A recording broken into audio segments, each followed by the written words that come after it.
Welcome back to Gaijin Hideout. I'm Jeff.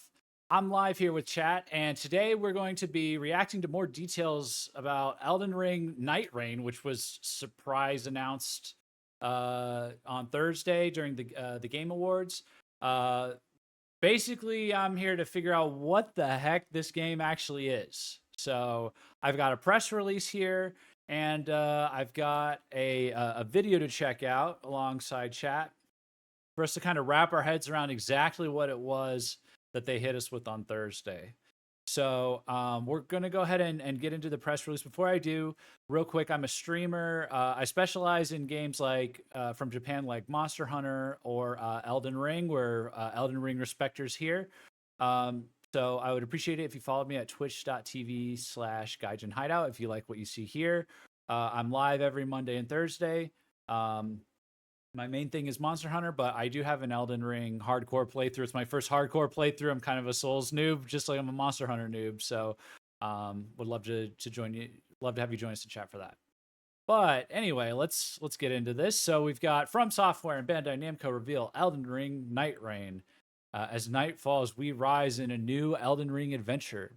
The world of Elden Ring is getting a standalone, multiplayer, co-op action survival game that challenges players to band together in order to defeat the Nightlord.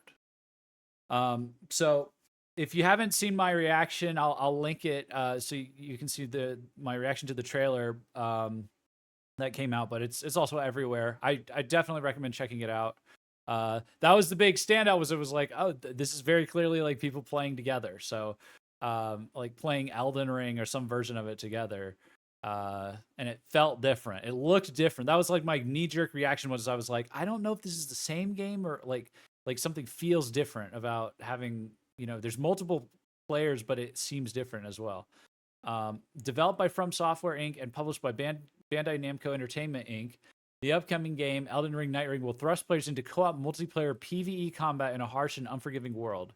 Teaming up in squads of 3 or daring to go solo, they must outlast a 3-day and night cycle, making split decisions about combat and exploration across challenging maps to become strong enough to take down terrifying bosses at the end of each day.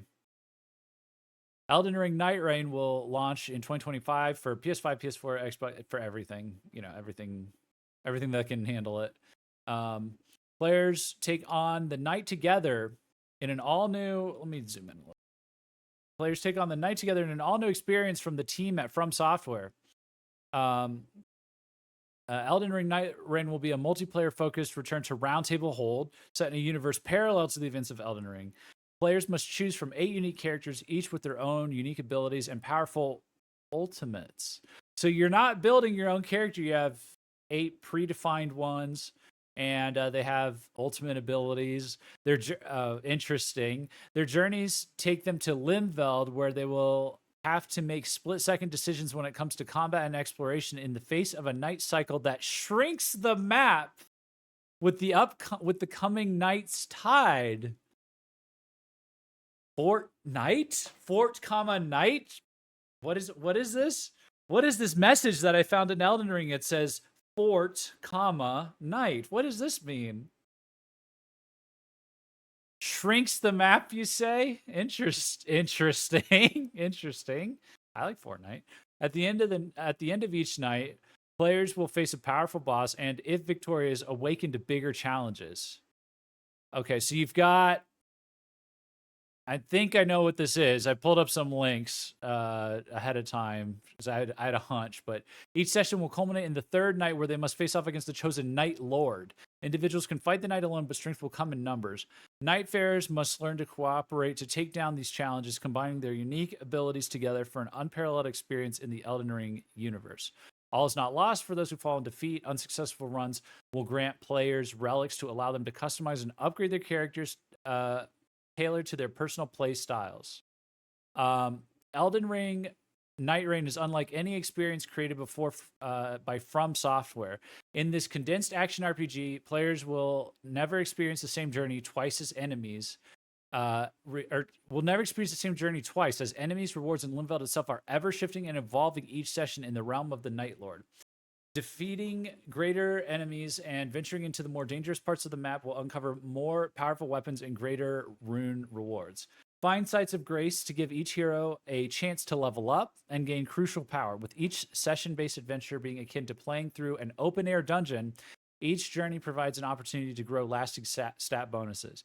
Successful runs against the Night bring players ever closer to defeating the realm of the Nightlord and unraveling the story behind each hero in this parallel world. Okay, so my first impression that I got from this is that this is basically FromSoft's roguelike. And for those of you who don't know what a roguelike is, I have the Wikipedia article.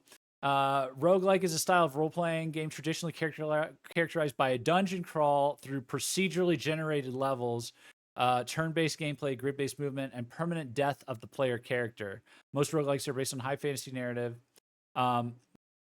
Basically, it's like, this is kind of a good example. It's like, it's large parts of it are procedurally generated or randomly generated or a combination of the two, where you are trying to go through and complete a dungeon.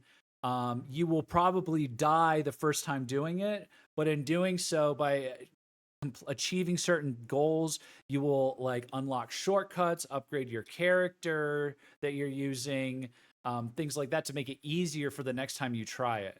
And some good examples of roguelike games, I just Googled it, but I've played some of these, like Spelunky and Spelunky 2.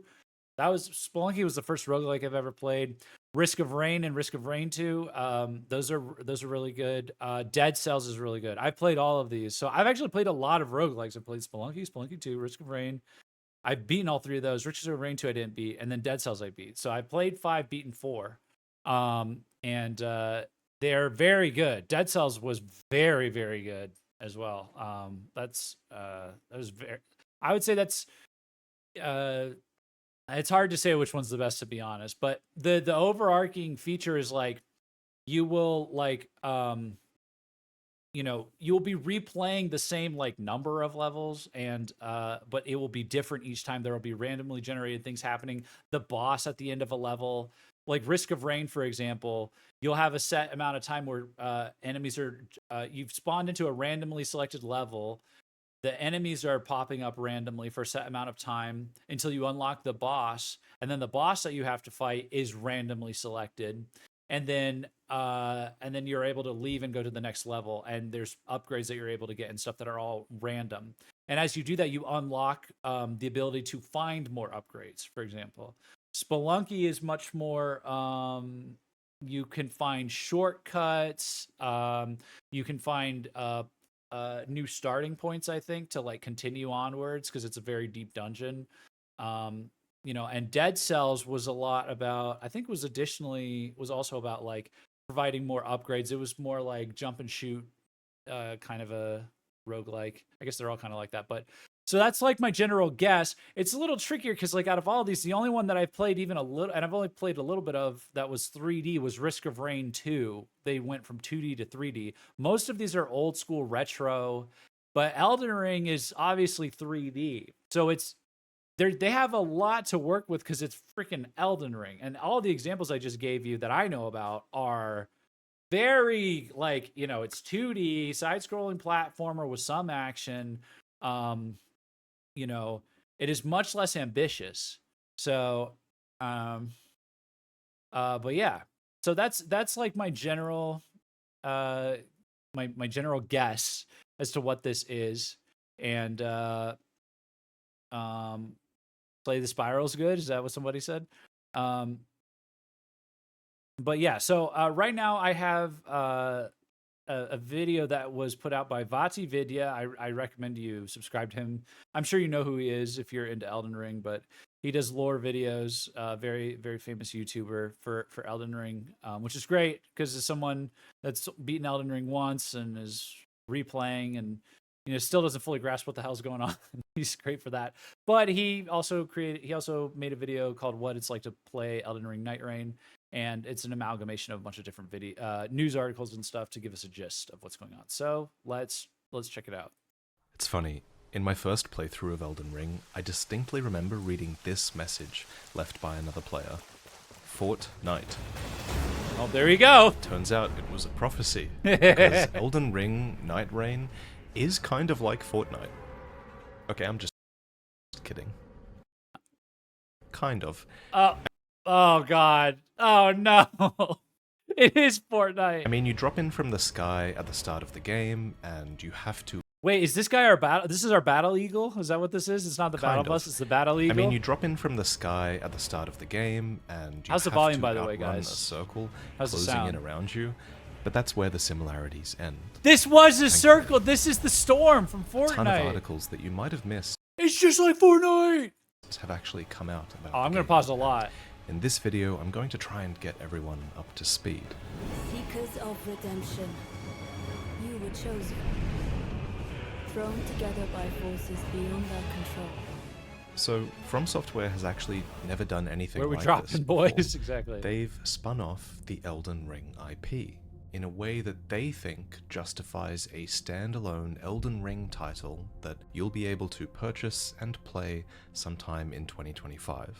And it will exist in complete isolation from your other copy of the game. Yeah, this is In a its own phrase, thing. Nightrign is a PvE co-op survival roguelike souls-like with some battle royale and extraction elements as well. And, you know, that sentence tells you everything and nothing at the same time, so let's break it down. Yeah, just if the Fortnite thing freaks you out, I like Fortnite, but one, you know, imagine Fortnite but good, but like really good. But two, the roguelike, all the roguelike stuff I went over, none of that's in Fortnite. So whatever they have is like, you know, like whatever like elements they borrow from that, it's probably going to skew more towards facilitating like different pressure situations that you'd get out of a roguelike, but in 3D, as opposed to as opposed to like it being Elden Ring Fortnite. With so. special thanks to the journalists who have played a demo of the game and written about it. Of course, Jeff, dude, if you don't like Fortnite, like, come on, stop lying. You like Fortnite. I'm going to try and walk you through a typical Nightrign session from beginning to end, starting with the selection of your character. In Nightrign, you don't create your own character from scratch. Saying I'm not a fan of Fortnite is like saying I'm not a fan of Facebook. It's like, okay, but you use Facebook, okay? Of your character. In Or Nightrign, you know, don't or create Twitter. your own character from I'm not scratch. I'm not a Rather, fan of you'll be picking iMessage. from a selection Come of on. 8 preset Nightfarers, each with their own strengths, weaknesses, abilities, and ultimates. And these characters form the foundation upon which you'll build, collecting different weapons and buffs within each session to make your... Okay, that was a poor example. Hold on, I'm sorry. I've got to back it up so I can keep up with them. Stop distracting me about and Fortnite. walk you through a typical Nightrign session from beginning to end, starting with the selection of your character. In Nightrign, you don't create your own character from scratch.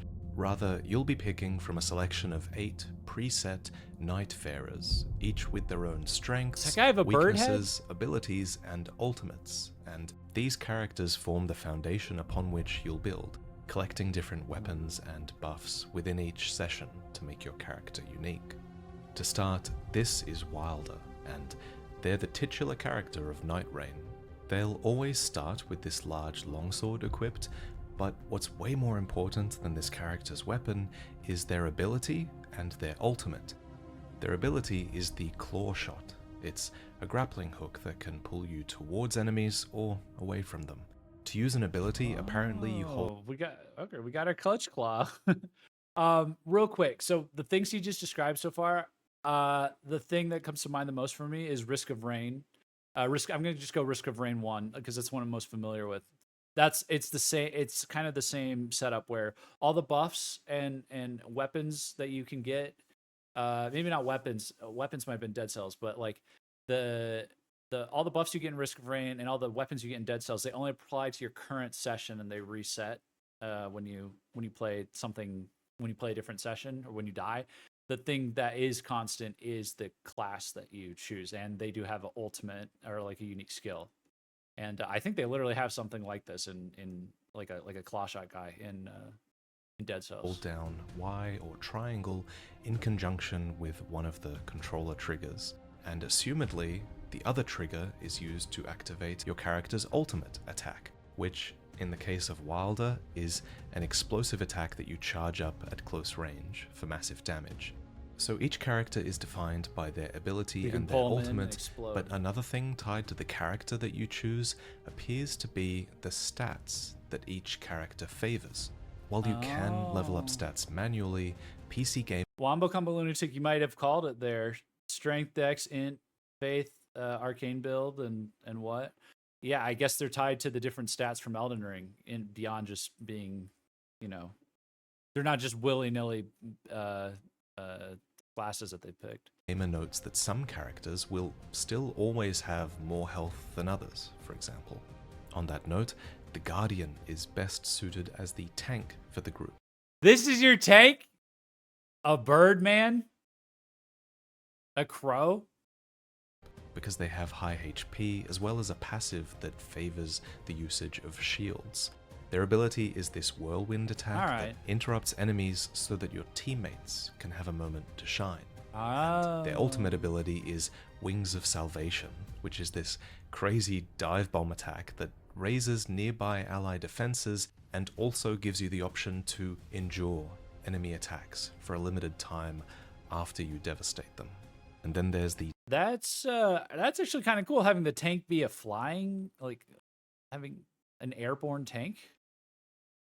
So what does it do? Like it is so that your teammates can I'm have imagining a moment to shine. And their ultimate...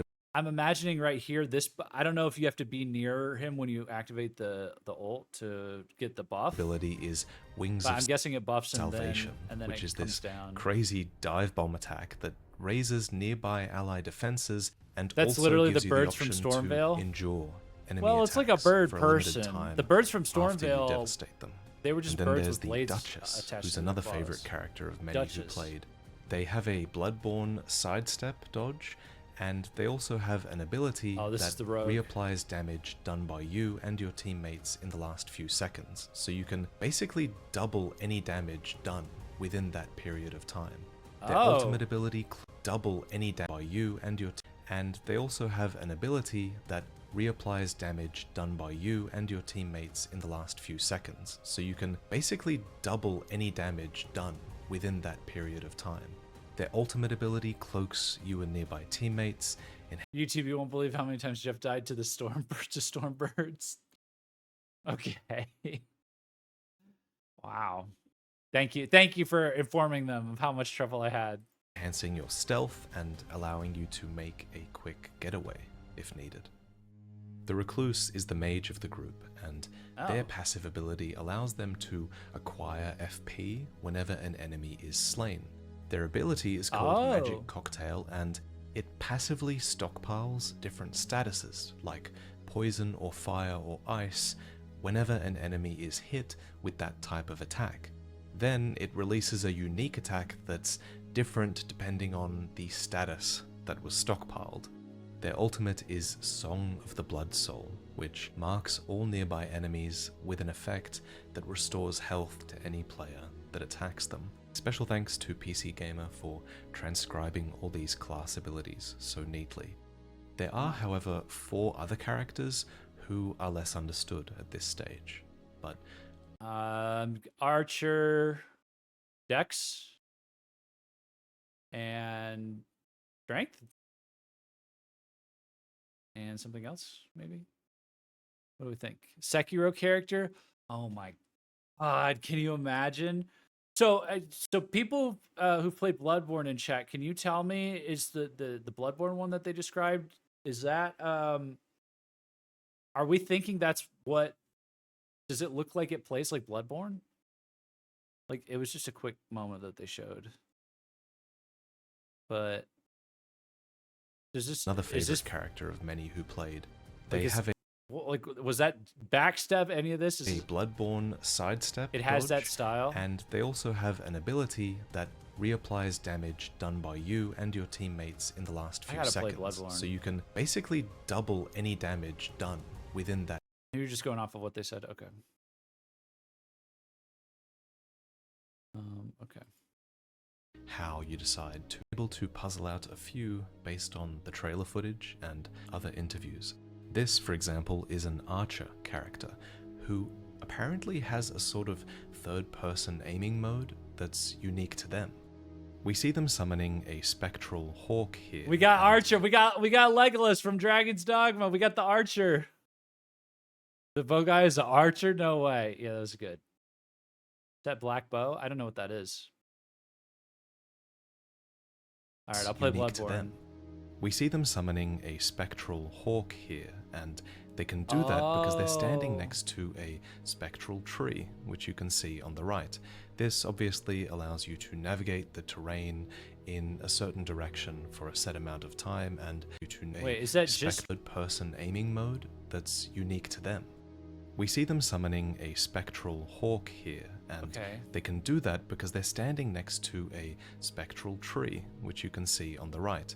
This obviously allows you to navigate the terrain in a certain direction for a set amount of time, and FromSoftware thinks this will give you some versatility in how you decide to navigate the map But in it's certain not- situations. That's not unique. Speaking to, of spirits, another character is apparently meant to that have one, I a don't think. spiritual companion, and from what I can see in the trailer, I don't think this character has been shown at all. Next, there's a character that has an innate deflect mechanic that's not unlike the deflect buff that's given by the deflecting hard tier in Shadow of the Erdtree. Wait, what I'm is this? probably How the do we most feel about this for Sekiro? I know he's saying it's deflecting hard tier and Shadow of the Erdtree, but Excited for this character. Lastly, IGN I don't know. Is that more of a what he's describing, or do we think it's Sekiro? is a character that has an innate deflect Holy mechanic damage samurai. that's That's not unlike the sick. deflect buff that's given by the deflecting hard tier in Shadow of the Erdtree. I'm probably the most excited for I this don't know. character. I recognize Not that unlike orange. the that has You see an that orange line? innate Look, deflect mechanic that's not unlike I'd recognize that orange lens flare anywhere. I don't know. That's feeling like a subtle Sekiro there. I hope it feels like Sekiro. the Just drop deflect that buff in. that's given by the deflecting I hard played a little bit of Sekiro. That game beat my ass, dude. Yeah, it's bad. I can hear the Sekiro deflex in my head. I know, I could too. I just got flashbacks. Oh god, it does, yo. I don't think I'm. Yeah, tier I don't think I'm in off there. Shadow of the Erdtree. I'm probably Dude, deflecting Elden Ring bosses Sekiro style. Isn't that like what people were modding? Don't people mod that in? That's crazy. the most excited for this character. Lastly, IGN notes that there's a character able to raise slabs of rock out of the earth, and I think that's the character that we see here. Let me know in the comments which characters you'll be picking. I think there's also a lot of strategy to be had in the interplay between different character abilities, and which group composition will be most optimal is definitely an interesting question as well. So, in addition to enabling you to jump into games easily with these characters, FromSoftware also wanted to make characters like this because each of them has their own unique storyline and backstory that will become uncovered as you play. After selecting your character, That's you interesting. spawn in at the Roundtable hold, which They don't do that in other these other games. These other games are very kind of, basic in that element. It's very arcadey, returns from Elden Ring. not lore. Here, the characters you didn't choose will be able to be interacted with, and here To be honest, I thought this was a mod from First Look lol. I know that was kind of my initial criticism of how it looked, is it's like it feels a little moddy, like things kind of don't fully mesh together yet, but this is cool and all, but I really hope this was just a very big surprise of a second Elden Ring DLC lol. No, I think I think there's nothing more to be done with. I mean, they could always add more DLC, I guess, but I think I'll just say so far, I know it's a lot for like Elden Ring, but I will say, like, I have a few friends that are very, very intense Souls, like FromSoft fans. Like they've been playing for years and years and years from like first Dark Souls. They have very strong opinions on like all the games. And their criticism of Elden Ring was always that, or like their way that they viewed Elden Ring, even. It's not even, I don't know if it's a criticism, but like Elden Ring itself was already an amalgamation of a bunch of other Souls things, like from past games. Like if you're really, I'm just going off of what they told me, but like if you're really into the Souls games, like you see like reuse everywhere in Elden Ring, everywhere. You know, it's not all unique, but like, yeah, or it's not all reuse, but like they said there's a lot of it. You know, doesn't sound like a bad thing. Oh, it kind of depends on what you're looking for. But it makes sense. It makes sense why Elden Ring's so good if they're just reusing good stuff and they figured out how to put it in an open world. You know, but I think that makes Elden Ring the perfect game for FromSoft to experiment with a genre shift like this, because it was already all of like, you know, the past FromSoft stuff, you know, put in an open world that you could kind of play multiplayer in. You know, you can co-op and stuff. You can summon people and stuff like that. And they're taking that same thing and they're just being a lot more. They're just they're doubling down on it basically. So I think if they're going to experiment, I think this is the way to do it. Separate, make it totally separate from the main game. So if it bombs or whatever, it doesn't really, you know, diminish the, the achievements or the legacy of the main game. But, you know, that way you don't have to develop a new IP from scratch. And like, you know, when there's all these like, you know, there's this lore and this vibe that everybody already likes. And then just see what you can do with it. Like see like what you can tweak without like breaking the game, you know? So I think I don't know if I'm going to like it, but I could totally see why they did this, you know? So, and then they can save their new IP, you know, R&D or planning and everything. They can save that for whatever is the next like mainline successor to all of their other series, you know, whatever's going to evolve out above and beyond Elden Ring. Because the guy that makes these, he said in a past interview that he doesn't plan to have sequels for Elden Ring. The plan is to be, there's going to, there was the Souls games and then there was Elden Ring and then there's Sekiro and, there's going to be another thing. It's its own, it'll be influenced, but it's going to be whatever's next, So I think it makes sense. So you can customize each character in ways that we'll get to a little bit later. For now, let's explain what happens after you jump into a session, which you can either do alone or with 2 others by your side. Note that the password system is returning if you want to play with friends, but playing with randoms is also possible, and you'll have to be on the same platform as anyone else you want to play with. Band together and prepare no crossplay.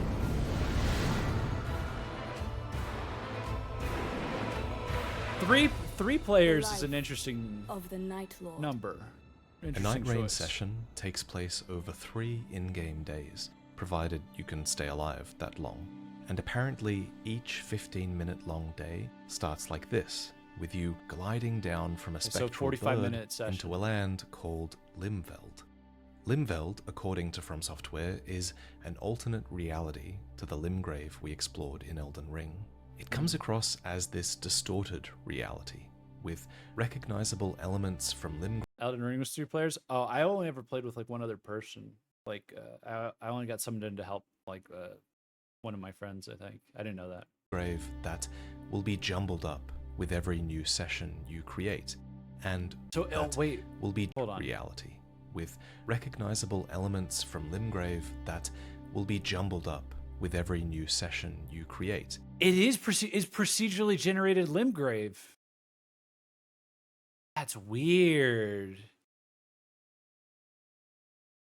Weird and cool as fuck. Yeah, that's cool. How are they gonna is this where we're at? Do we have the technology to do this now? That's crazy. All of these other games, like all those games that I mentioned, like if you look them up, like Spelunky, all of them, 2D pixel games, Dead Cells, Risk of Rain. Only Risk of Rain 2 was 3D, and even that one's like, it's old school looking. That's great. I wonder how that's gonna work. That's actually gotta be a lot of work, I think, to get it done right. To get it to work right. Imagine we get Ares from past Souls games too. Yeah. Back, what are we crazy about?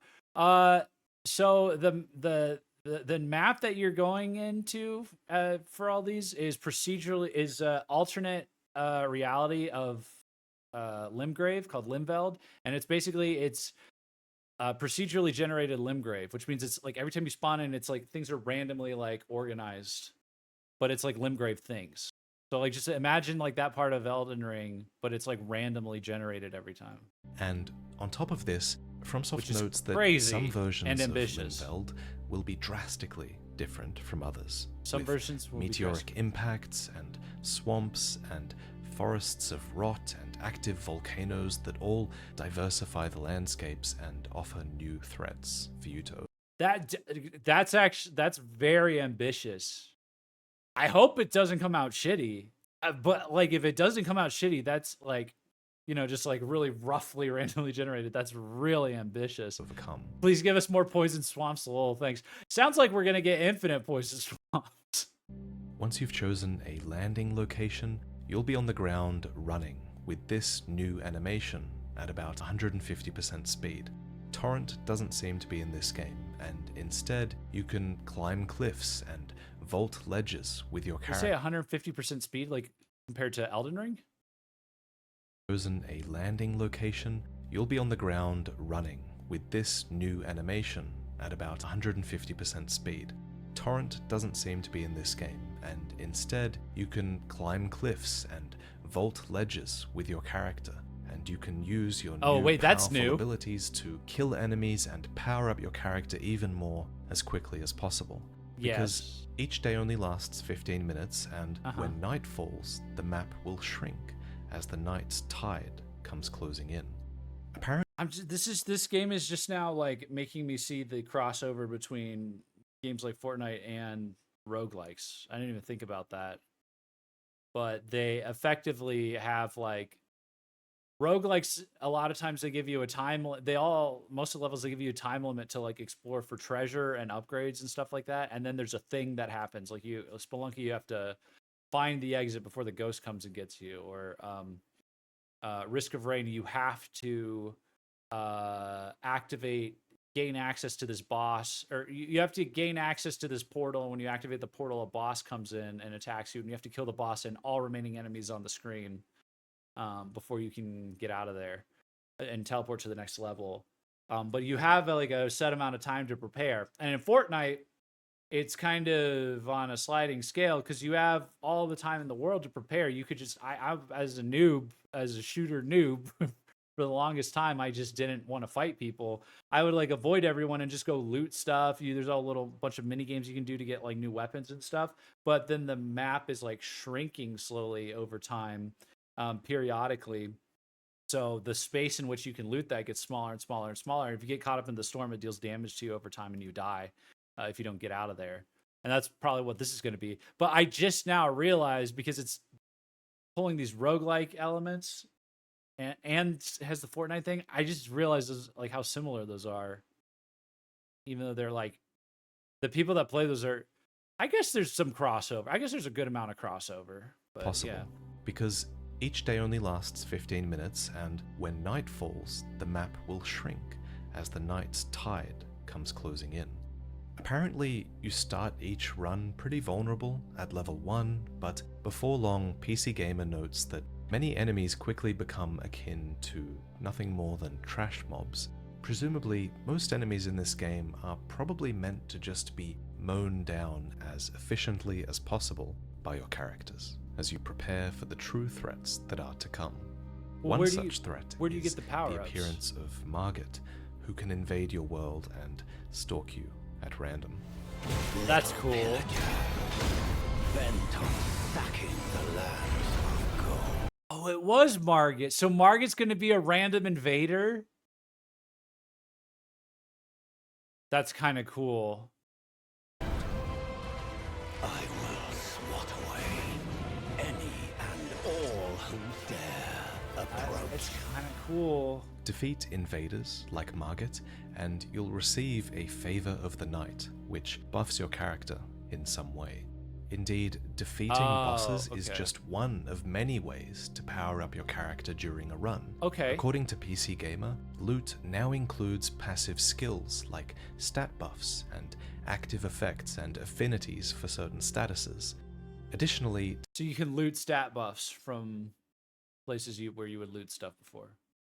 defeating bosses allows you to sometimes choose from different loot or upgrade options, and in addition to that, loot is also now tiered with that signature color-coded rarity that you'll instantly recognize if you've played MMOs or Diablo.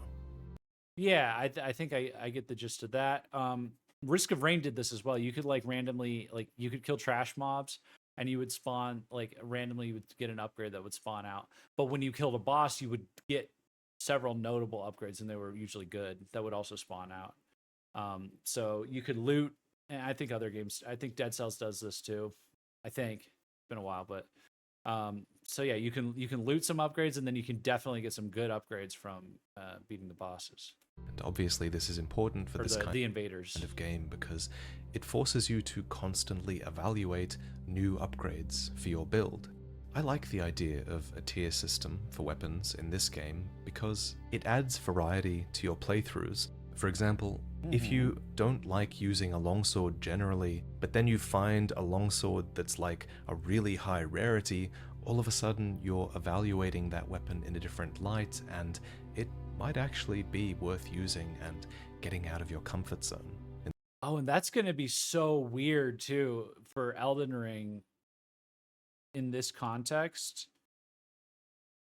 That's going to be interesting because in these other games, you do get a wide array of weapons, but they're not really that drastically different to use. They are different, but it's like, it's like a 2D, action game usually.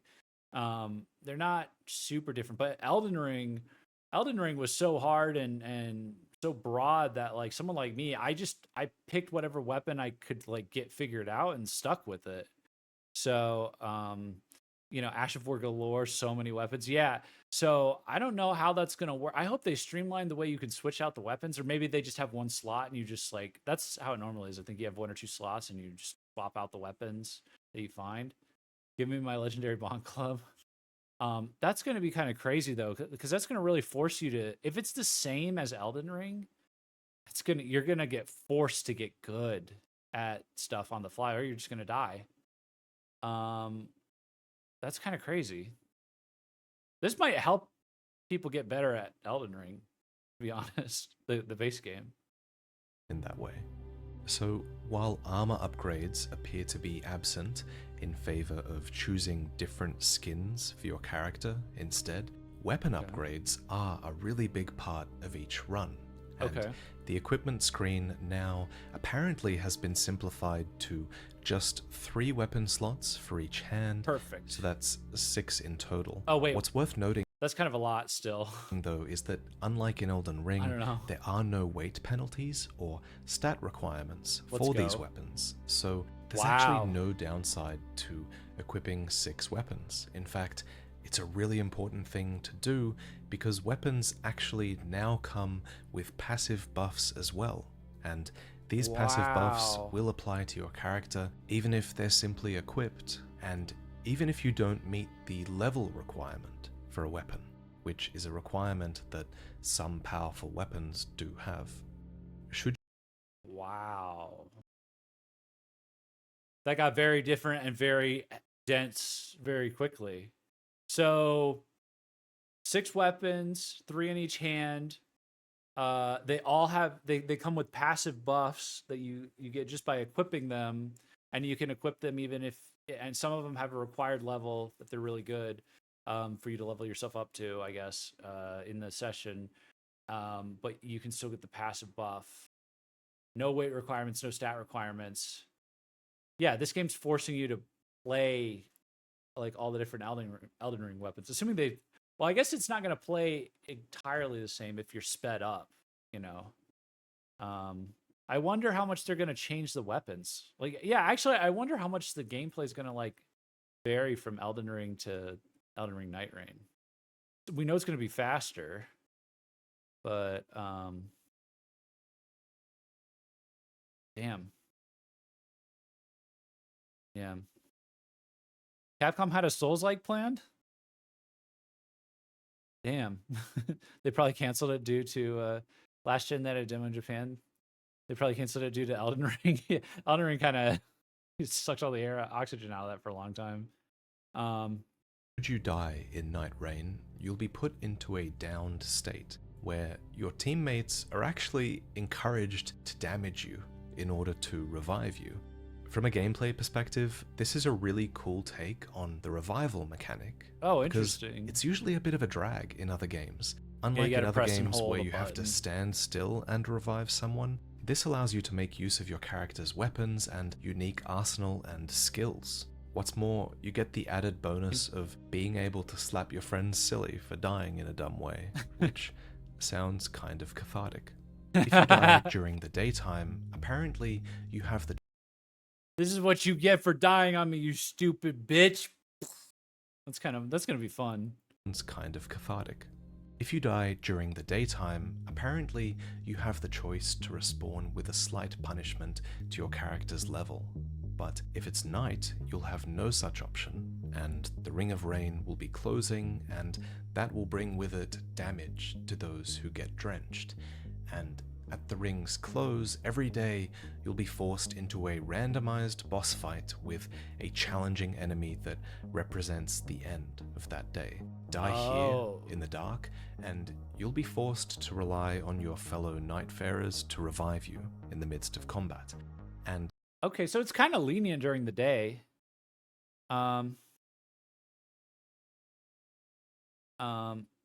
That's how good DPS is. It kills and revives, so quit voiding it, Monster Hunter, Jeff. Okay, I know. I'm working on it. It's actually pretty lenient during the day, it seems like. And also worth noting, so the end-of-day bosses are separate from the invading bosses. There's gonna be a lot of fighting per day. And if all three of you lose your lives at any time, it's game over and it's back to the Roundtable hold with you all. Okay. While most everything that you've collected like is Fortnite. Lost upon death, one thing is not, and that's a resource called Merc. Merc is a currency that persists between rounds, and it's able to be spent in the Roundtable hold to buy character emotes, customizable skins, and most importantly, relics. Relics are a permanent attribute buff, and each character can slot in 3 relics that can tailor playstyles to your liking.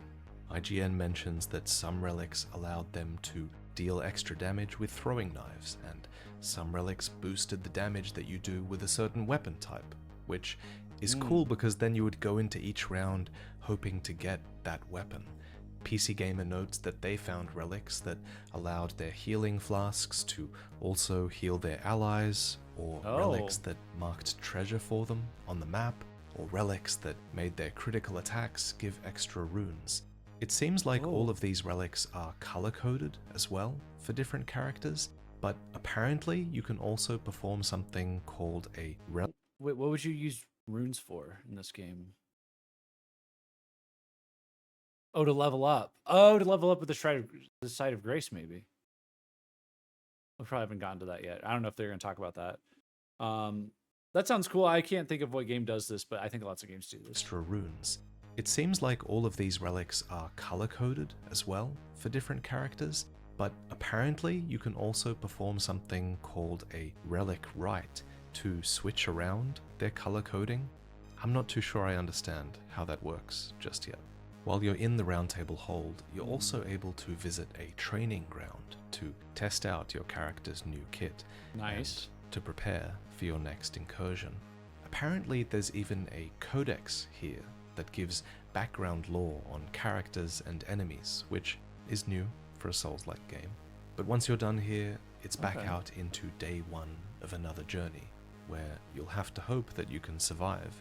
Interestingly, when you do die out in the world, there's a chance that a red corpse will show up in someone else's world, and that's your corpse, and in that world, apparently it will be a fantastic source of loot for them. This, according to FromSoftware, is NightReign's unique asynchronous online element, and this is in addition to the usual phantoms that you'll be able to see running around the world with you. On that note, leaving messages for others is apparently a feature that's been removed in this. There's probably not going to be a lot of progression or replayability value besides trying new characters level. And then the Psycho Troop, and then Waddle said, I've heard lots of people say that roguelikes are very replayable though, so we will see. They're very, very replayable. They are extreme. The thing is, they're so addicting. They're so fun. Every single one I've played, I've gotten addicted to, besides Risk of Rain. Game. Besides Risk of Rain 2, because I just didn't dig the 3D like shooter vibe, because I'm just not great at shooters. But like, they're very replayable, even though because they're so like bite sized. That's what's going to be interesting. Is it's kind of medium length.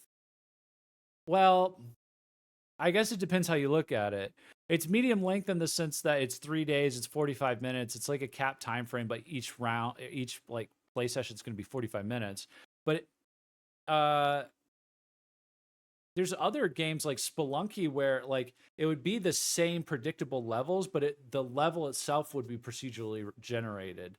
And then after a certain point, it would change to like a new area, and then it would have different levels, different like enemies, different things but it would always be random procedurally generated.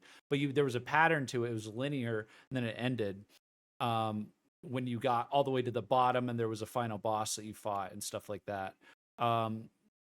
This one, and Risk of Rain was kind of like that too.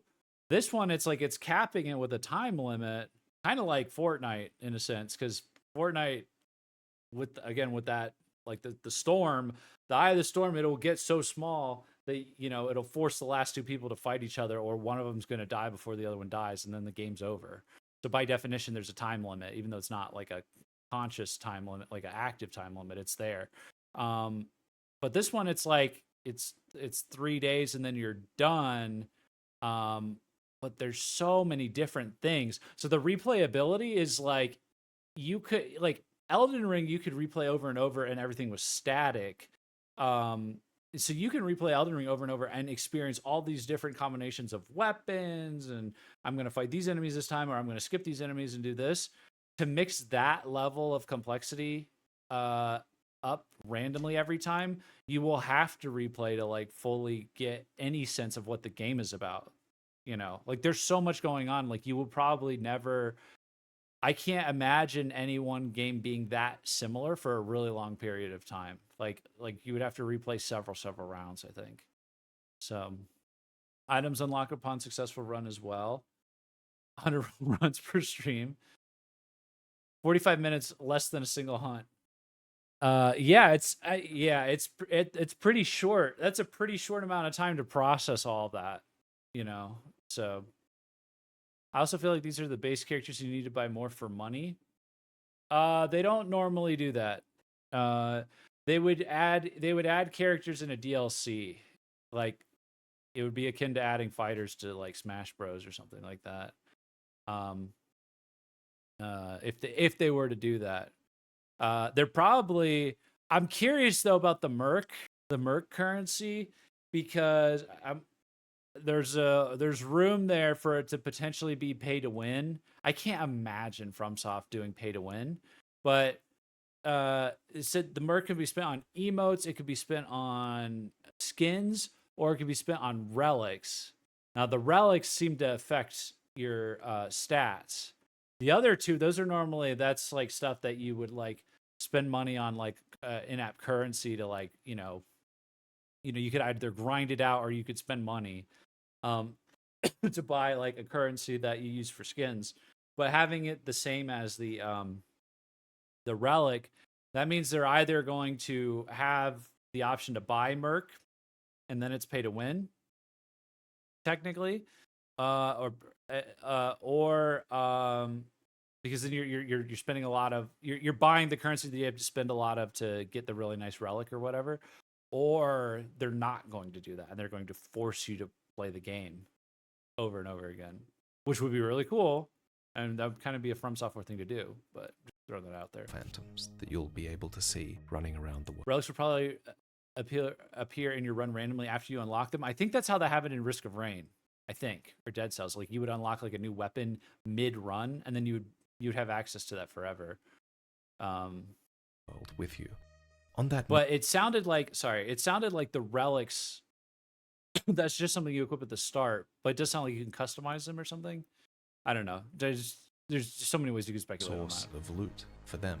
This, according to FromSoftware, is Nightraign's unique asynchronous online element. You And can loot this random is red in bodies addition in to your the usual phantoms that your you'll be dungeon able to see or in your running around the playthrough. world with you. On that note, leaving messages for others is apparently a feature that's been removed in this game. Well, And why would was it be removed there? in the name of speed and fluidity, Yeah. which are two things that are clearly very important priorities for Nightraign's gameplay. This game revolves around getting as much done as possible in your 15-minute days before each boss fight.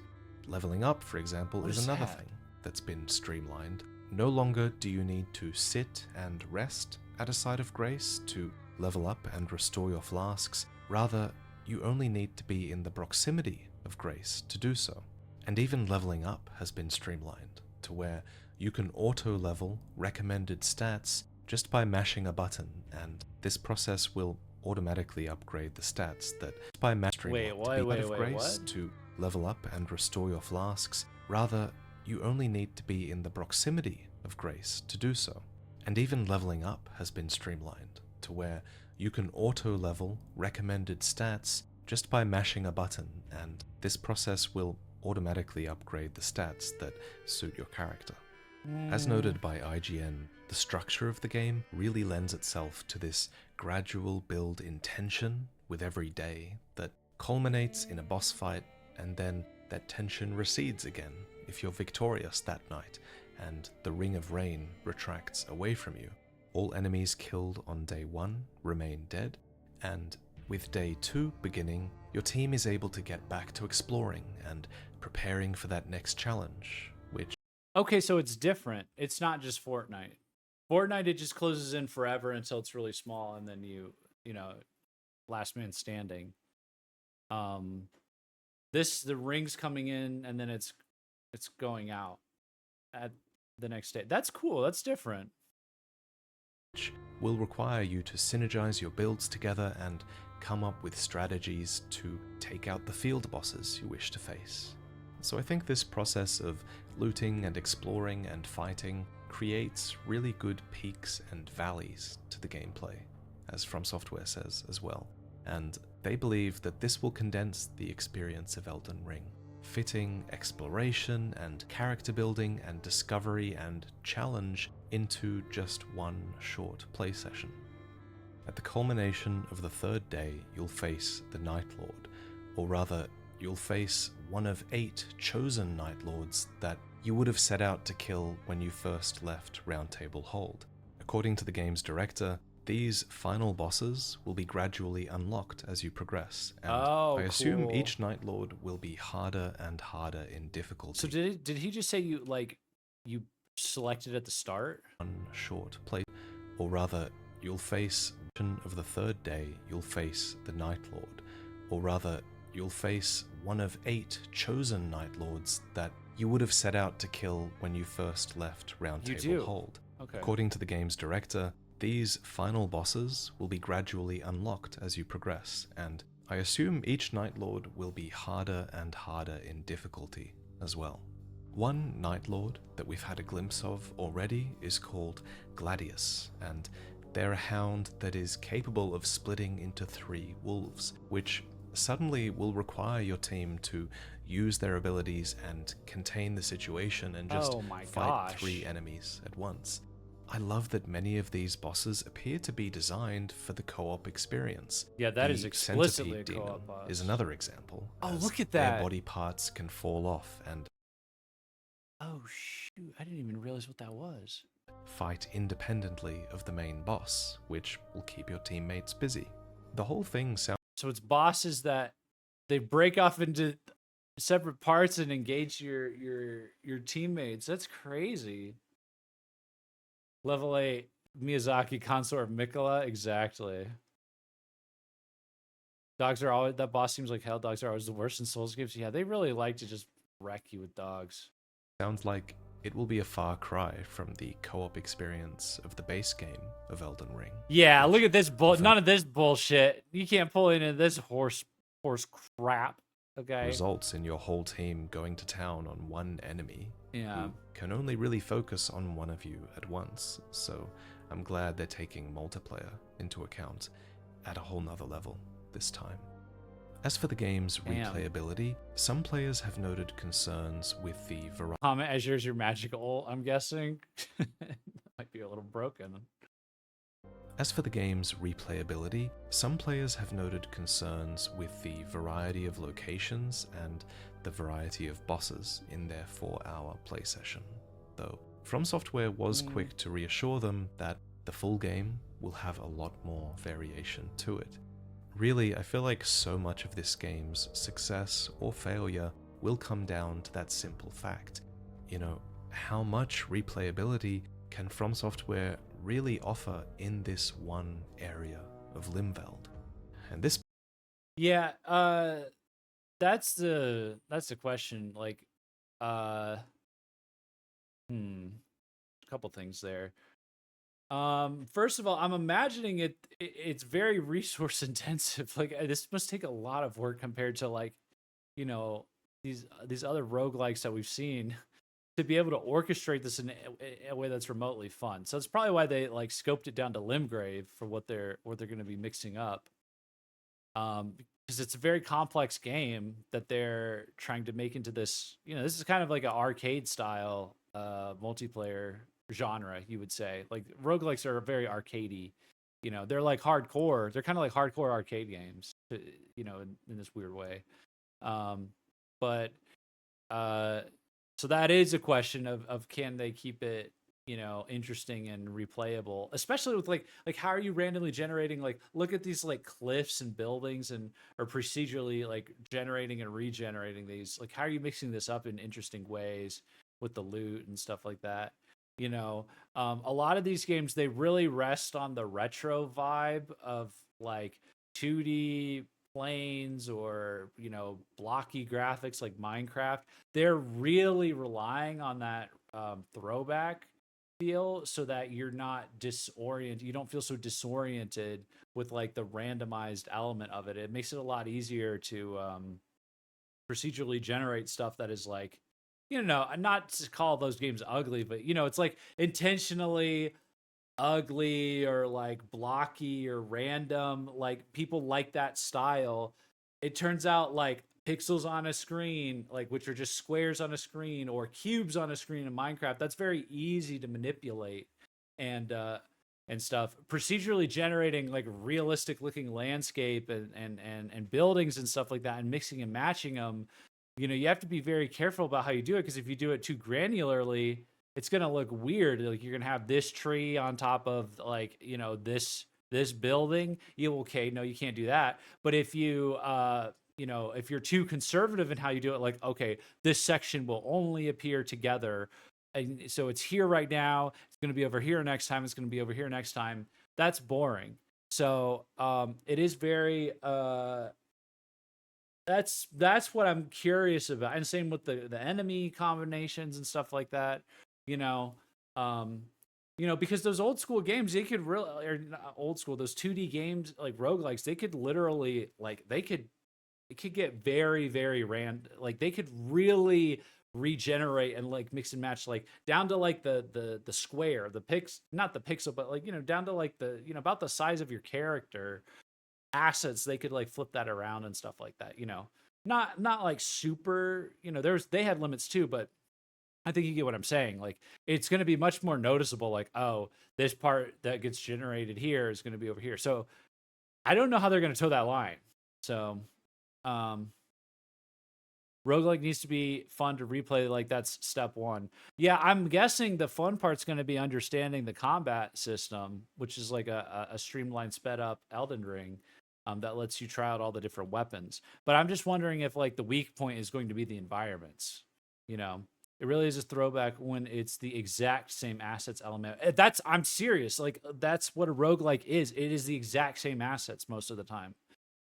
Almost every single time it's the exact same assets mixed. Like think Minecraft. You know, Minecraft is every time you start up a new Minecraft world is the exact same assets, but they've regenerated them. You know, they've mixed them around. So, you know, you don't mind it in Minecraft because it's huge and you know, you're doing it once.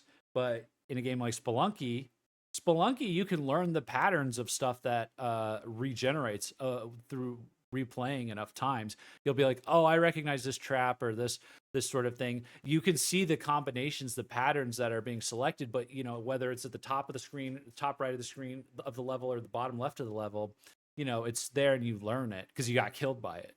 So it's just a question of how well they do that here. You know, there's a natural limit to it. It doesn't mean like that makes it bad, you know, because they're all going to have a natural limit of how random it can get. But it's just, these are very like complex, you know, big assets and set piece, you know, not set piece, what's the word, but like big environmental elements and stuff like that. And I don't know where they, you know, like I said, like if they yank up this building and they drop it over here, or like can they yank up like this tree and drop it somewhere? Like, you know, like how granular can you get with that for it to not be janky? And or conversely, like how big of a collection of these do you like group? Like, okay, these trees will spawn randomly in different places, or this entire building will spawn. Like, is that fun? You know, is it fun when it's like a big thing that's spawning in a random place or whatever? So, I mean, most relics legit are the exact same assets because they use ASCII. Yeah. There's only so much general pattern. I'm really curious to see how they pull this off. Like that's a big question. Is just that part of it. They could, even if that part sucks, they could still pull it off by having the gameplay be so engaging that you don't care that you've learned all of the patterns in like, you know, 5 rounds or whatever.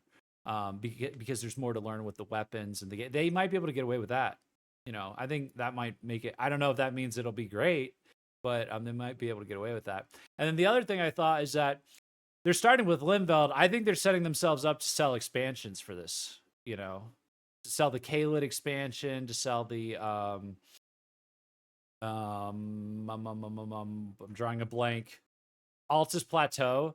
If you buy this game and you really like it, and then they announce the Altus Plateau expansion, you're buying that expansion, right? Or the Volcano Manor expansion. You're buying that expansion. I don't think even I will fall for that. LMAO. Well, you know, we'll have to see. We'll have to see, but that's where my like business brain, my money making brain, my business brain goes is like, it's like, oh, you got to sell the expansion. And maybe it's justified because like I said, this is like a lot of effort maybe to make this good. I don't know. But you know, if they pull it off with this, then like, you know, why wouldn't they? So we'll see what the price point is on this, by the way. Like maybe it's like a low price point. I don't know. At that point, just play Elden Ring well. No, because it's a different game, you know. But I guess this is for people that want Elden Ring forever. You know, this is for people that don't ever want to stop with Elden Ring, which is a lot of people. So This brings me to the inclusion of characters and give us Radahn as a raid boss like the original games tried with all the NPC summons. There you go. It's good enough. Maybe they'll convince people to buy the Ohio expansion. There you go. enemies from Dark. And this really offer in this one area of Limveld. And this brings me to the inclusion of characters and enemies from Dark Souls. I totally forgot about this while I was saying all that. In Elden Ring. There you go. I feel like is probably the most controversial topic of this announcement. So, this character seems to be the Firekeeper from Dark Souls 3. This spider is the Duke's Dear Freya from Dark Souls 2. This is the Centipede Demon from Dark Souls 1, and that's from Dark Souls. Wait, that's from Dark Souls. I don't know any of those. I barely remember playing Dark Souls 3, but or playing and beating it, but it didn't count. I was a stealth mage, cheesing it. But wow, I didn't know. This is straight up the Nameless Kid. I know this. I fought him and got my ass beat. you know, of course, I did not beat this guy. King from Dark Souls 3. A lot of people Don't shame me. I was a filthy casual gamer. have been Whatever. laughing, rightfully so, at the idea of people like me who explain the lore having to explain why characters like them like me Poor Vaati. The feel when you have to explain why the Nameless King is in Elden Ring. who Bro. explain the lore Follow me on Blue Sky. Come on, man. having to explain why characters like the Nameless King have made their way into Elden Ring. And I'm not gonna lie, I find this situation kind of funny as well. I agree that it's a bit ridiculous that they're in this world, especially at first glance. And I'm not gonna sit here and pretend like these characters or enemies have been added to the game for some deep lore reason. We all know why they're primarily here. They're here because this is a way for FromSoftware to reuse their extremely high quality repository of assets and enemies and animations from their past games. Tons. But like I said, maybe he's about to say this, but like I said earlier, that's what Elden Ring is. In like low key, very low key, that's what Elden Ring is a way for FromSoft to reuse a ton of their old assets, but in a new open world experience. Yeah, they added a lot of other stuff, but you know, all the old heads will tell you.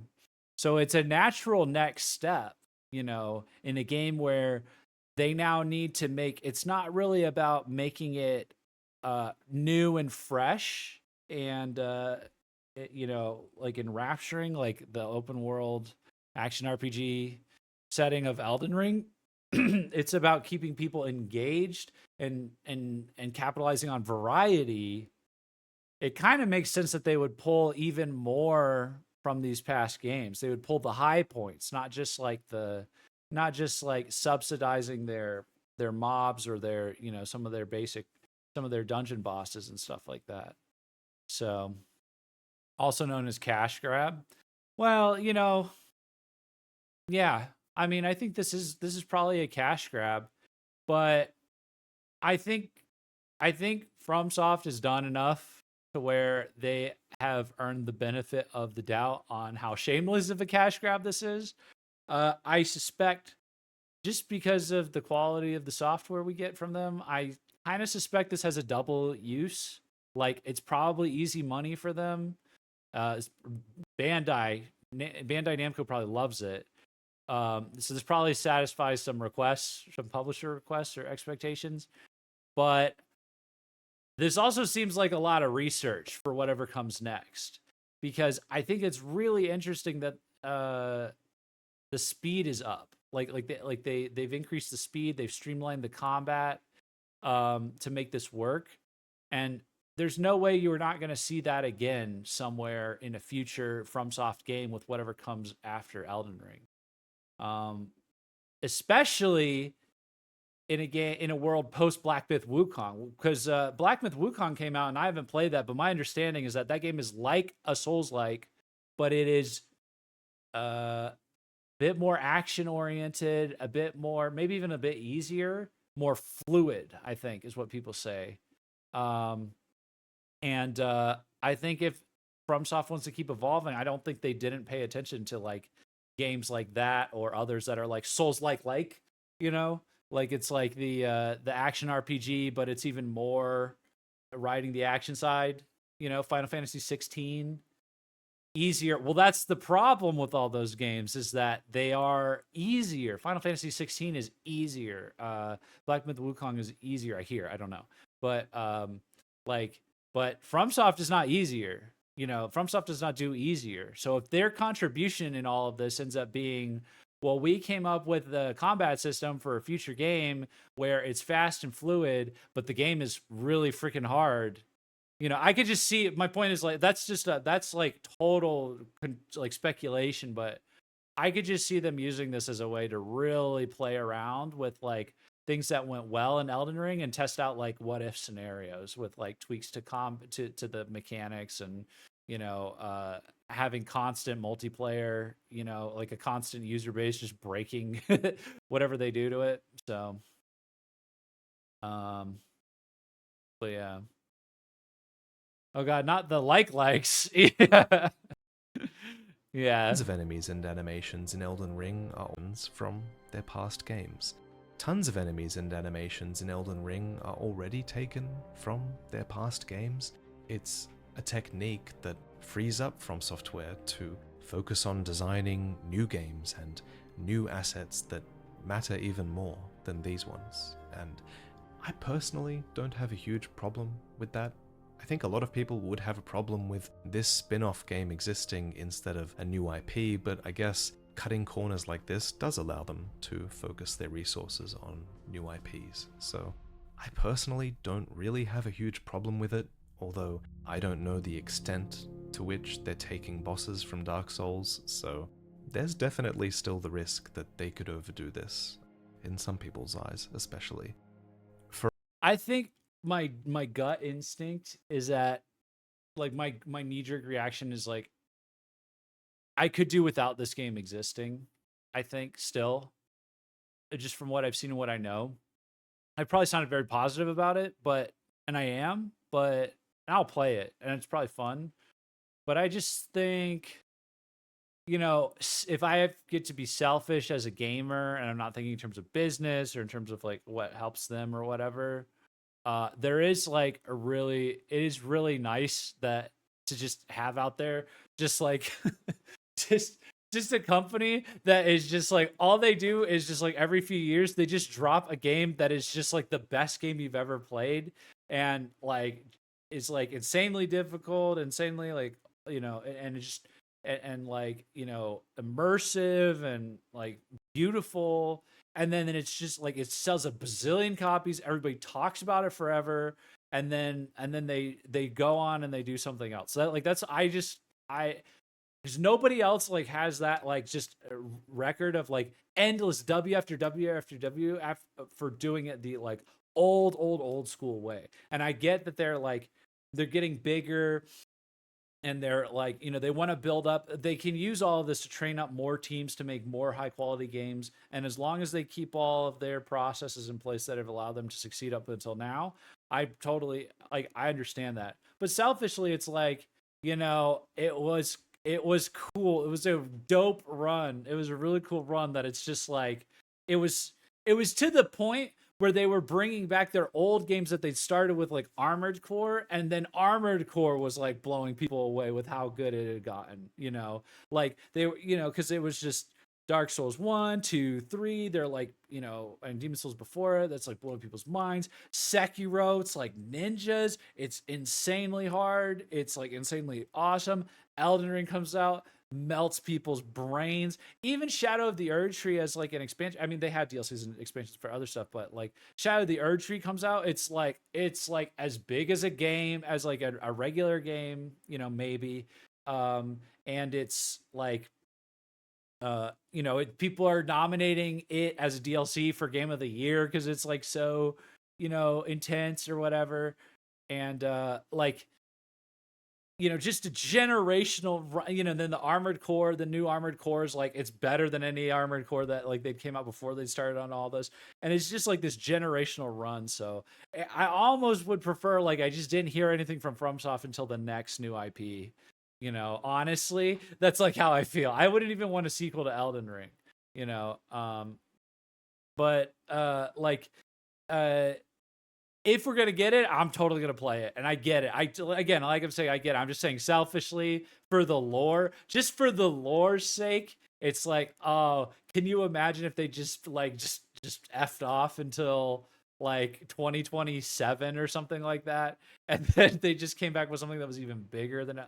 I don't think that's probably not like realistic, but it's like, dude, they the run that they had of just uninterrupted, like no nonsense, no like spin-offs, no whatever, is like, and then it's just banger. Oh, I didn't even talk about Bloodborne, banger after banger after banger. It was like, that's just it's just nuts. So I'm kind of with people on the unease side of it because it's so untarnished right now, and so like if this bombs or if it's even mid, like in the majority of people's eyes, it's gonna kind of tarnish this insane run that FromSoftware's been on. You know, not to glaze too hard, but like it's like the last run like that in gaming. It's like the last good Tarnished. Yeah, you see what I did there? Tarnished. You caught that? You caught that? So, but you know, it is what it is. That's just a feeling. So The risk that they could overdo this, in some people's eyes especially, and at least still the risk that they could have taken bosses from Dark Souls, so there's definitely still the risk that they could overdo this, in some people's eyes especially. For a while there, I was really desperately trying to understand how the universes of Dark Souls and Elden Ring, desperately trying to King Radon promised consort of the bed of chaos. Okay, is that I'm guessing that's Bloodborne. understand how the universes of good. Dark Elden Ring Nightraigne trailer releases. People who follow the connected world theories. They called me a madman. They had to be connected worlds, right? Was that not like confirmed somewhere? I guess it's not. But the other one was the Dark Souls 1 boss. Okay. Souls and Elden Ring could be conjoined in this way. At the end of Dark Souls, the painter does paint a new world, which could conceivably have been the world of Elden Ring, and what's also funny is that ages ago, George Martin stated that Elden Ring is a sequel to Dark Souls, which many took to be a mistake on his part, but in retrospect, that quote almost takes on new meaning now. I remember hearing him say that it's a sequel. I thought he was just being a boomer, like, oh, it's a sequel, dude. But I guess why would someone that like crafted all the lore so carefully, why would he speak so carelessly like that? Steven says it's totally not connected because Sony. The official Dark Souls My immersion immersion status annihilated. Twitter account has acknowledged this overlap between universes, and it notes that Wait, what is it? takes on new meaning now. The official Dark Souls Twitter account has acknowledged this overlap between universes, and it notes that What did he say? Sorry. In the night, ancestral foes await In the night, ancestral foes await remnants of a fire that once burned bright. Dude, we are. Wow, it is Elden Ring is a sequel to Dark Souls. Then it sounds like has acknowledged this overlap between Elden Ring does look very artistic. I don't actually know the lore about. I don't know what the painter is or anything with the Souls games. I only played Dark Souls 3, and I don't remember a lot about it. Sounds like that might be in my future. Sounds like that might be in my future to go back and play a lot of this. universes, and it notes that ancestral foes are appearing in this world, and that they are remnants of a fire that once burned bright. And in an interview with Famitsu, the lore supposedly Painter creates a new world in the end of Dark Souls 3 because the world is broken. Oh. suggests that these characters... I don't remember that at all. I remember fighting Soul Cinder and that's it. They are remnants... I'd love a Jeff Dark Souls 1 playthrough. Damn, Gaijin Hideout Dark Souls 1 playthrough. Alright, well comment down below if you want me to play the old Souls games. ...of a fire that once burned bright. And I heard 2 is... I heard I'm gonna hate 2. In an interview with Famitsu, the lore... Oh, that's DLC. Oh, I see. ...supposed burned bright. And in an interview with Famitsu, the lore supposedly suggests that these characters were drawn here from other worlds thanks to the influence of the Nightlord. While it's a bit cheesy to have the worlds thanks to the suggests that these characters were drawn here from other worlds thanks to the influence of the Nightlord. While it's a bit cheesy to have this overlap between universes, these universes overlapping kind of makes sense in the context of Nightraigne, because this is a world that is in flux. Most importantly though, Nightraigne in general doesn't seem to be connected to the canon of Elden Ring. Rather, The game's director has called the story completely separate and parallel to the world of Elden Rings. But that doesn't mean we can't still enjoy the story of Night Rain, and You know, it's only because this game is, they're doing this really standing on the shoulders of Elden Ring, I think, of the Elden Ring lore. Because the more you, and I don't fully grasp it, but the more you like dig into the Elden Ring lore, maybe we need to react to an Elden Ring lore video, but like, the more you like dig into it, the more you're like, oh, okay, like the lore goes all the way back to like the gods that made the lands, and you know, there are like mystical interdimensional like outer gods and this and that and the other thing. Like you can, they've set it up to be more believable than like, you know, when Sonic Generation goes, whoa, they're crossing the timelines, it's old Sonic and new Sonic, you know. Like there's actually, I think you can find like, you know, there's like lore, you know, it's like lore, well, it's lore ex machina or something, you know. I don't know what the word would be, but are we pulling Marvel multiverse theory BS? Yeah, I mean, I hate that stuff, but it isn't that kind of what Shadow of the Erdtree was? In a way, like Shadow of the Erdtree almost played with it. Like it was a whole realm. It's a realm. It's like a different area. It's connected to Elden Ring and the story. So it's not like it's a separate alternate dimension, but this is like literally an alternate reality. It's like one more step away. Oh, thank you, Royal Ludwig, for following. I don't know. It's still thin ice, but Hidden Realm's just different place. Yeah. You know, it's still thin ice, but like at least they have all this lore to, you know, they're really capitalizing on all the goodwill they've built up with the other games, I think, to take this risk. So it also doesn't mean that Night Rain won't teach us anything about the lore of Elden Ring. Even if it's a separate story, these events are still occurring in parallel to Elden Ring's canon, and thus they can still potentially offer context about Elden Ring's world. Cut content is a good example. Like, that's not canon, and yet it... Or we can play Elden Ring New Game Plus 7. world. Cut content is a good... I will not be playing New Game Plus 7.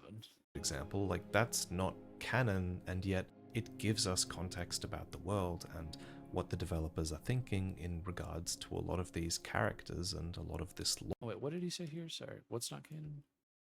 Potentially offer context about Elden Ring's world. Cut content is a good example. Like, that's not canon, and yet it gives us context about the world and what the developers are thinking in regards to a lot of these characters and a lot of this lore. These shadowy titans, for example, could give us clues about the dead titans in the lands between. The Nightlord could be related to the Nox, and they could be the Lord of Night that the Nox have been anticipating for eternity. Oh, I remember this statue. They just didn't do anything with this. Finally, he brings up the shadow figures. The Roundtable hold is likely in opposition to the Nightlord for good reason as well, and yeah, that's all valid lore, even if it's parallel to Elden Ring, I think. What I'm most looking forward... It still kind of feels like the reason you would be fighting the Nightlord is because, like, maybe the Roundtable hold exists across both timelines, and the Nightlord is, like, going to amass the strength to like destroy or alter the main timeline, and so you're these knights that have been dispatched to... That's how I would see it being done. Like, you're these knights dispatched to prevent this Nightlord who lives in this other timeline from breaching and affecting the events of what's going on in the lands between in the main game. Like defending the integrity of the timeline of the main game, basically. So I think that would be the move. Is if you're like, we are defending the integrity of the plot of Elden Ring from this outside bullshit. Like literally just make that the goal of the game. I think that would be meta and dope, and FromSoft should hire me. That one's free. That one's on me. That one's on me, FromSoft. But I'm here. I'm here with more ideas. I got more ideas. Okay. I got a lot of ideas. Okay. Um, possible roundtable hold is kind of weird. Yeah. Lore, even if it's parallel to Elden Ring, I think. What I'm most looking forward to, though, are the character stories, because I think those stories will be good on their own. So, all in all, I'm excited to see what the game's new director, Junya Ishizaki, cooks up here. By the way, again, the characters having backstory, that's new. That's kind of cool. I think that's a Elden Ring specific, or FromSoft specific twist. I don't know if it's going to be revealed through gameplay and stuff like that, like how all the other lore is. But that's kind of that's cool to flesh that out, to flesh these guys out, because normally they're just there very generically in these games. Like you are this class, you are this class. Stories will be good on their own. So, all in all, I'm excited to see what the game's new director, Junya Ishizaki, cooks up here. This director has taken a risk doing something different with this project, and I think it says a lot about the company that they'd trust a new director with a project like this that no one saw coming. So, I'm excited to play it, and I'm excited to die in Limveld and have you guys pick up all the loot that I had on my lifeless corpse. I can't wait. As for my personal thoughts on the game, I'll give those full thoughts when I get a chance to play it, but the reason I'm excited is because this solves the main problem I have with Elden Ring, and that's its replayability. In Elden Ring, once you roughly know where all the items are, replaying the game becomes a bit of a chore because it's just a matter of deciding on the best items for your build, and then you have to commit to this sometimes agonizing speedrun from one side of the map to the other, and there's so many places you ignore in the pursuit of that. It's just harder to get lost and immersed in the world when you're replaying the game. But with Night Rain, you can continuously get lost and immersed in this ever-changing world with ever-changing builds, and I think that's the experience of playing a Souls-like for the first time that we all love, and if this game succeeds, I think it will be because it nails that feeling of playing a Souls-like game for the first time and not really knowing where to go, you know? In Night Rain, that Elden Ring experience of discovery and challenge can be distilled down to this short, punchy play session that you can also share with friends, and I think that's absolutely more than enough reason for this game to exist. And yeah, I think it'll do really well if they nail that randomization aspect and diversity in the world. Also, I really hope that they add some sort of PvP mode to this game down the line, because the pieces are all there and people joke. Okay, before he gets into that, I think that's interesting because I've seen like people say, I've seen like TikToks and stuff where people would say like, I wish I could, like, to like a new player or something, like, I wish I could be you right now, and you're like experiencing Elden Ring for the first time again. Like people say that, like, that really like the game. So that's a really good point. If they can nail that, my question is, can they nail that with like with these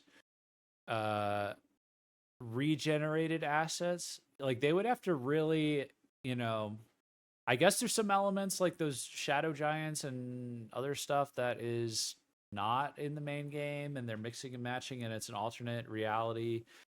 They would have to really nail how they lay this out to like recreate that sense of immersion every time, where it's like, wow, it's new, I'm starting out or whatever.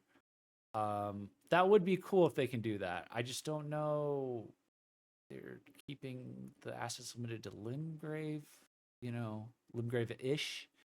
That you're gonna get that, or it's gonna be like that forever. Like maybe it's like that for a few play sessions or something. I don't know. No one saw coming. Yeah, I wanted PvP mode. Okay, so you guys literally just want like a Souls battle royale. Lol. I would love to experience Monster Hunter World for the first time again. Well, that's like, that is kind of the advantage of doing something like this. It's just, it's just very ambitious because it has to be able to be procedurally generated and like it hit every time, so.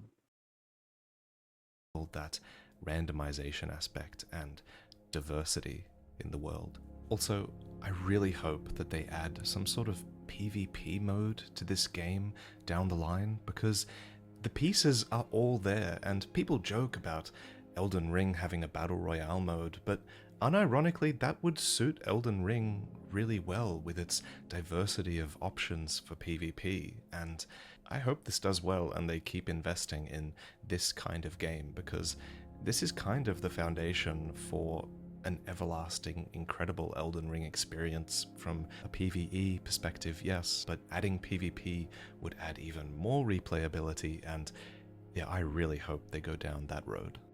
If you want to learn more, please check out all the articles. Can you imagine like the 3 days, it's like 45 minutes, but then like the final Nightlord, instead of it being like, whoever the final boss is, let's say the ninth Nightlord that you unlock is it's like a random, like, no, it's like a ranked match with like a random, like, a random, like, other, like, 3-slot, like 3-player team or whatever. That would be crazy. It probably wouldn't work because it's like 45 minutes and stuff, but like, well, unless you just have people posted up ready to fight you at the end of it or whatever. You could have people signing up to be the Night Lords, and then you could have the people playing and prepping. And depending on how they played, like the Night Lords you're set with like your fixed team. Maybe you get like moderate buffs or whatever, and then they either have really amazing characters from the 3 days or really shit characters or whatever. So, but yeah, no, this was that I've been referencing in this video.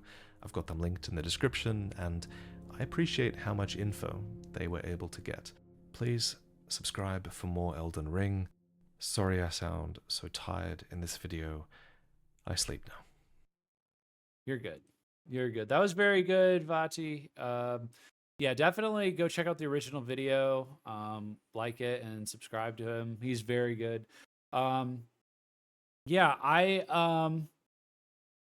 yeah, it's gonna be interesting. I mean, I will buy this. Like, I will just tell you right now, I will buy this and I will play this with my friends. Like, we're gonna have to. Like, there's just no way we're not going to, even if it's bad. Like, even if like it gets, let's not even say bad. Even if it's like getting sevens and eights or whatever, you just gotta, man. It's Elden Ring, right? I mean, you got IGN 7, yeah. Well, there's not enough water. I didn't see a lot of water. So you know how IGN is about their water, in their reviews. So watch it be the first Steam game to get 0% positive reviews. Do you think people would be that upset about it, like being like existing? I don't even know. Even a bad FromSoft game is still super good. Lol. Yeah. Yeah, Psycho Troop, I saw you said earlier. I just don't understand why it took them 20 years or 13 years to even attempt something fully co-op. Yeah, I don't know. I mean, I guess I could imagine, like, if you have a finite amount of resources and you're spending so much of it on making this big, open, immersive game, you don't have the time to like get multiplayer servers figured out really well beyond limited sessions, The IP was never big enough to break out before. That too. So, that's the other thing, is this might just be them like figuring this out for the future. Like, they're making it a separate, but like standalone game. But if they can figure out how to make a good multiplayer experience and everything, maybe you just get that. Maybe you get full co-op in the next IP.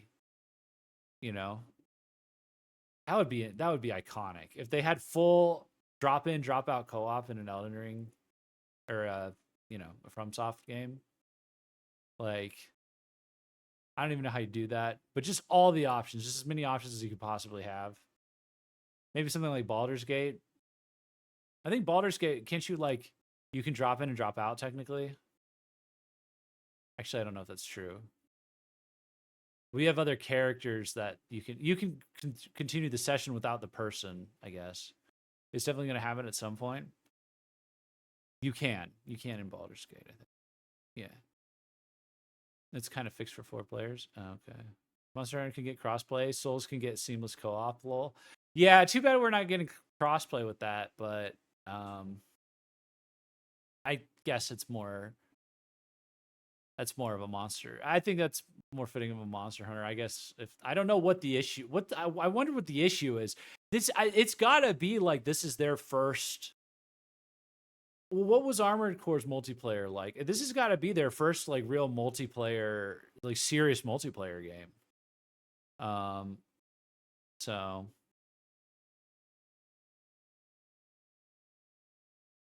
for Baldur's Gate, if one person leaves, then anyone else can take control of their character. I think you can play without, but you can't invite more. Well, Monster Hunter is way more multiplayer focused, to be honest. Yeah. Yeah. But this is I mean, this is to the point where those bosses do not look like they're going to be fun at all to fight like solo. I'm pretty sure cuz like in the Elden Ring DLC, a lot of them already were miserable to fight solo. Like Radon was I never like developed such an intricate cooperative strategy with my Mimic tier like I did fighting Radon in the Elden Ring DLC. Like that Mimic tier became a living, breathing person that I was like giving my I was blood, sweat, and tears trying to keep alive until the very last second, because if he died, then I died. You know, they were right on the line with that, at least for someone with my skill level, which is not great, but you know, they're right on the line for those being like, this is not a single player boss, man. This is not a single. Mimic tier is the iron back Jeff relies on. Mimic tier, my beloved, my strongest soldier is my Mimic tier, and now I have to rely on real people. What a scary concept. No longer Mimic tier. Can't wait for Solo Radon. I'm going to be so miserable in that when I get to that part of the playthrough. Man, well, you know, at any rate, I think overall, like I said, regardless, I'm going to play it. Should this game exist? I think it's up for debate. I think if you live in reality, if you're being pragmatic, it's not that up for debate. It's like, yeah, of course, this needs to exist for a bunch of practical reasons, to capitalize on the IP, to keep the publisher happy, to bring in more money, to fund their growth into creating more studios, and also to test out multiplayer, to test out streamlining Elden Ring's battle mechanics, or just the leveling up system, streamlining all of that. All of that can be used for future games. So you're making money off of like R&D that you're doing for your next like serious IP or whatever. But I totally understand and like kind of empathize with the people that are like, don't do this. Just let's just have the next IP, because that's what people I think really want at the end of the day. Is they want the next IP. Maybe some people would want Elden Ring 2, but really what they want is like the next thing from FromSoftware. So I think in the meantime, this is going to come out and everybody's going to play it. I think that's how it's going to be. I think it's going to be pretty good. I'm feeling a soft 8. I'm feeling a soft 8. I think I'm gonna just from what I'm seeing, I think it's gonna play like a soft 8. And maybe that's just because like I don't even know if like the roguelike genre can really be that good. I don't know if it's inherently amazing to play. It's kind of like the procedurally generated element adds for a lot of replayability. It makes it very addictive. You will play it a lot, but then when you beat it or master it or whatever the final thing is, like I always like throw that game in the trash afterwards. Not like literally, but I'm just like, I'm done. I'm out. I'm done. I've been iterating over and over and over and over and over, like tweaking this, learning all these different strats, and then I finally like get it, and then I'm like, I'm done. I'm out. And I'm out hard on those games. Like I'm out really, like just done, gone, uninstalled, you know. I'll put in a lot of time. It'll be a really, intense journey, but once I'm done, I'm done. So and part of that I think is like, I just don't know if it's like, I don't know. For me, like those games, they're, like I said, they're really addictive. They're really fun in the moment. It's a good challenge. There's not like a huge emotional attachment to it, I guess, at the end. Like once you got your dopamine, you got what you came there for, you're just kind of done. Elden Ring's gonna kind of blur the lines with Night Rain, I think, because like everyone has like these very like, these attachments to like the lore and the world and everything, but then they're putting you in sort of a like these procedurally generated areas where you're going to be iterating on your strategy as you're being born into these, reborn into these worlds, like these 3-day, challenges and stuff like that.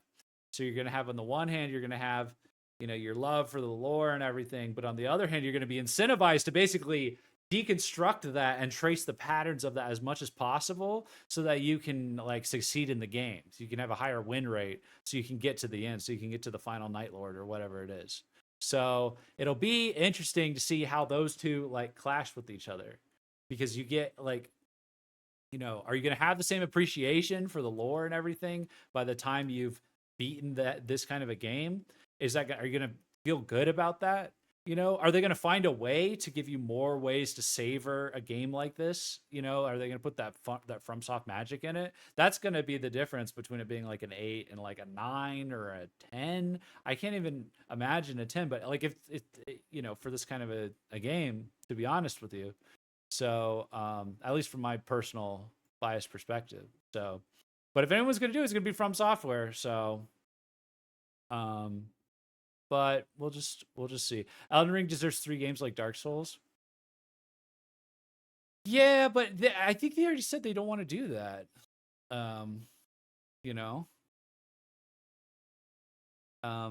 Like maybe 30, or maybe, I wonder how much it'll cost, like maybe 30, 40 or full price. It's got to be like 30 or 40. I don't know if full price would make sense, but that's my guess with DLC cycles. If it's an 8, it could be a huge success. Yeah. Top Elden Ring Nightraigne streamer. That could be me. It could be me. I would be down to be the top Elden Ring Nightraigne streamer. But unfortunately, it's going to be pretty skill based, so we're going to have to see how it goes. I'm going to have to get 2 very reliable teammates, see how it goes. But there's one other thing I wanted to check out. It is already so long, but let's I wanted to see who this guy is that's directing it. He mentioned Junya Ishizaki. So he's worked on Elden Ring Shadow of the Erdtree. He was the battle director. Interesting. This is now the Nightraigne guy. The director for Nightraigne. So he's coming from the source. Before that is Tomorrow Children Phoenix Edition QA tester. Elden Ring. Oh, he's the battle director on both. So it's the battle guy. Okay, he isn't a rando. No, they took the gameplay guy, the battle guy, and they gave him a whole game. He's a lead game designer for Dark Souls 3. Yeah. I've read some interviews with what's the director's name? Bloodborne was the game designer. Dark Souls, earliest one was Dark Souls, who's planners for the map and events. So Miyazaki had, what's really interesting? Oh, I wish I could find this interview, but like it's Miyazaki, right? That's the guy's name, the director of all this, right? Map was dope. Okay, all right. Well, there you go. The map was dope. It's not Miyazaki. That's a different guy. That's Studio Ghibli. What's this guy's name? The head? No, damn it. It's late. It's late. We've been streaming for over 8 hours. That's my bad. What's his name? Hayazaki? Ishizaki. No.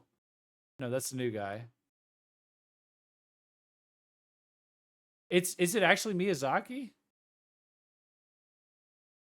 Jeff getting Japanese names wrong, SMH. Look at me. Look at me. That was not in my. Oh, it is Miyazaki. Hideta Miyazaki. Who am I thinking of the Studio Ghibli? Are they both called Miyazaki, Studio Ghibli? And I just had like a self-conscious like, uh-oh. I'm mixing up Studio Ghibli with, but no, they're just both literally called Miyazaki. God damn it. What the hell? Oh my god. Okay. Well, this guy, Hidetaka Miyazaki, he was the director on all of them. He's been the director on all of them forever, basically, as you can see. But he said in an interview, I read an interview with him, he said that basically, because they'd asked about the directory of or the trajectory of FromSoftware and how it's like to grow and stuff. And he said specifically that there were multiple people that had come up working on these past games, that now that they'd expanded, now that they were expanding, these people who would have been something like a lead game designer or a director under him, they are now getting their own teams and departments to work on original IPs. He said that like a year ago. And so this is clearly an example of that. And he said like the personality of those games is going to be, you know, it's going to be a FromSoft game, but it's going to be based on like their personality. It's not going to be based on, this is not going to be a Miyazaki, everything is every single, like, you know, like FromSoft is getting bigger. They're going to put out more kinds of IPs, and they're not going to be all like a Miyazaki like oriented kind of game, every single one. They're going to be reflect the personality of the people that grew up working under him directly and have now been given their own teams to develop their own games. So he like that could even mean like it's not necessarily going to be a hard game from somebody that worked under him. It could be like an easy game, you know, but it has like some of the core elements of like the exploration and immersion that they all learned and stuff like that. But it's like that person wants to make an easy game, or that person wants to make a multiplayer game or something like that. So this is definitely this is definitely like the first of that's happening. That's got to be what's happening, because I looked this up just now and I'm like, battle director, you know, lead game designer, you know, he's been with this guy's been working under this guy like the whole time. This guy was you know, so this guy is working this closely with him and then being, you know, put in charge of like the first game that's like kind of like a branching off IP, you know, as FromSoft's getting bigger. In the context of that interview, that makes perfect sense. So it is, they said they were going to do it. So, they better keep the Miyazaki poison swamps in every game, though. Yeah, maybe. I like that because everyone is different, which will give us lots of different experiences. Yes, that's what I think is going to happen. Is ultimately you're going to get a lot of different experiences from FromSoft, but they all worked under the same guy. So, sad thing is, I think Sony might be purchasing FromSoftware's parent company, so Sony might be owning FromSoft. We'll see about that. We'll see. We'll keep an eye on that. I don't want to think about that too much, but Dark Souls 1 map is top tier at least. Bandai's not that good anyway. But yeah. So yeah, that's my general take on all of this. Nice little quick reaction video. Only ran an hour and 50 minutes. So we're back to podcast length. We've come full circle. We're back to the length of the Dragon's Dogma reaction podcasts tier or length videos. But I haven't done a long video like this in a while, but I think this warranted like a breakdown and just like a thinking out loud session. I did this initially, or back when Jesse was still with the channel. We did this with Dragon's Dogma 2 as stuff was coming out. We had really long reactions, so it's good to do this every now and then. I think this is warranted because everyone's like, what the heck? So let me know what you thought of anything and everything we talked about in this video in the comments down below. If you're new here, please subscribe to the channel. And you'll get more videos like this. I do reactions. I do gameplay from like stuff like Monster Hunter that I'm playing. Maybe I'll do some gameplay clips from Elden Ring, some edited gameplay videos or something. And if you're a returning subscriber, let me know what you thought of a video this long. I haven't done a video this long in a minute. So this is about half of a stream. And, you know, if you made it all the way to the end of the video and you want more like this, or you think you could sit around and listen to the soothing tones of my voice for even longer, I strongly encourage you to go over to twitch.tv/Gaijin Hideout and drop a follow there, because I go live every Monday and Thursday at 8 p.m. EST. And I do a nice long, gaming stream. Right now it's Monster Hunter on Mondays and Thursdays, Monster Hunter World. It's my first Monster Hunter. I'm deep into the end game of, I'm deep into it. I'm in the thick of the end game of Monster Hunter World Iceborne, the expansion. Having a blast, getting my ass kicked by some of the most things that I thought were bosses that are more difficult to me than Elden Ring, actually. So, if you're curious, I would definitely go over, drop a follow. I also do stream Elden Ring. I haven't streamed it in a while, but I am going to be streaming it sometime this month. And those will be on non-standard days. Like, I'll announce it ahead of time when I can, but the best way to know is to join the Discord that's linked down below, and also drop a follow on Twitch, so you'll be notified when I go live. But yeah, thanks so much for watching, and I will see you in the next video, and hopefully I'll see you in chat. Peace out.